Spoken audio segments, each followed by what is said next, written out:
one of the people I look forward to talking to in a moment like this. Let's start with the police chief. What is she talking about the videos are taken out of context?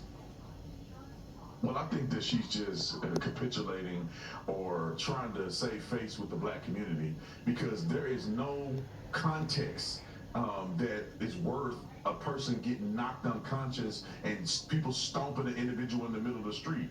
Everybody with a connected brainstem understand the law is, even if the person instigated the altercation, once the person is down and defenseless, you cannot continue to pummel him and kick him over the head. And if you're not involved in the situation, you can't be offended on somebody else's behalf and sucker punch a person and knock them unconscious, potentially killing them.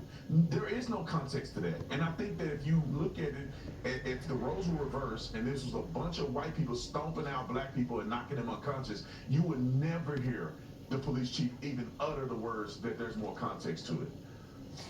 You know, I brought that up yesterday, Brandon. What if the racial roles were reversed? It's hard for us to ignore the racial dynamics of this, and you talked about it just now when you suggested the police chief is kowtowing or catering to the black audience.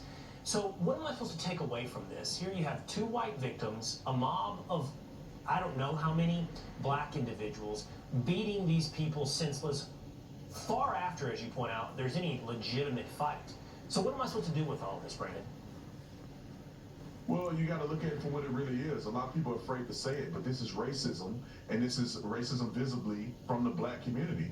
I've been black my whole life, and I grew up in the black community, and the hatred that black people have for white people is just, it doesn't get spoken about enough.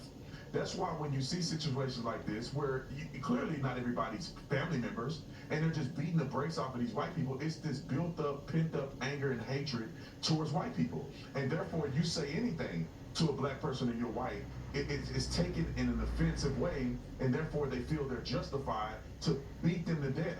And that's why you will never see a video where there's tons of white people beating up black people like this. You will never see it. I can't find it. I tell people all the time, show me a video and I'll shut up. And it's because of the racism that's coming from the black community towards white people. Now, I'm not saying every black person is racist and not every white person is an innocent person, but what this is showing true racism from the black community and the hatred that they have against white people.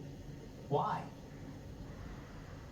Well, I think it's a few reasons. One, some of the animosity towards white people is legitimate because of some of the things that had happened in the past, which I think is stupid to retain, but I can see where some people still feel a little bit of animus. Some white people are racist against black people. So I see a slight bit of animus that could be legitimized, not necessarily to bludgeon people, but to feel a little animus on the inside. But also, there is this passing down of hatred from generations before us. For instance, my grandmother, and then she didn't pass this down to me, but my grandmother had to drink out of a separate water fountain than white people. So when you go back into generations past, there's this, in my opinion, wrongful passing down of hatred and animosity in a situation now where we don't deal with those things. Racism isn't like it used to be, especially against black people. So I think that those things together is causing this situation to be exacerbated. I really wish that people would get over it and start hating people because of the color of their skin and start treating people based on the content of their character. Well, I think it's a fascinating conversation that you've opened up here for us, and I'll just highlight something you said. What you're saying is not all black people are racist, nor are all white people absolved of racism. It exists. But I think the important and unique thing that you're sharing with us today is it exists within everyone, and no one is absolved from this sin. And when you can see it on display, perhaps, we don't know motivations, but perhaps right there on the streets of Cincinnati, you got to call it for what it is. And you did here today, Brandon Taylor. Thank you so much. Thank you for having me. All right, coming up, there is a censorship crisis emerging in the UK, and should it be a warning to us here in the United States? Next.